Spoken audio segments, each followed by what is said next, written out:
అప్పుడైతే అప్పులే ఉండేవి, అభివృద్ధి ఉండేది కాదు. సంక్షేమం ఉందని చెప్పారు, కొంతవరకు సంక్షేమం ఉందేమో. ఇవాళ సంక్షేమం ఉంది, అప్పులు ఉన్నాయి. ఆ రోజు సంక్షేమ అప్పులు ఉన్నాయి, అభివృద్ధి అనేది జీరో. ఇవాళ అభివృద్ధి అనేది కనిపిస్తోంది. పోలవరం ముందుకెళ్తున్నాయి. ఆ రోడ్ల కోసం డబ్బులు తెచ్చారు, ఒక రోడ్డు వేయలేదు.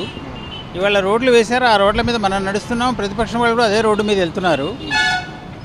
తర్వాత సంక్షేమ పథకాలు అన్నారు, ఫ్రీ బస్ అన్నారు, ఇచ్చారు. తల్లికి వందనం అన్నారు, ఇచ్చారు. రైతులకు డబ్బులు అన్నారు, ఇచ్చారు.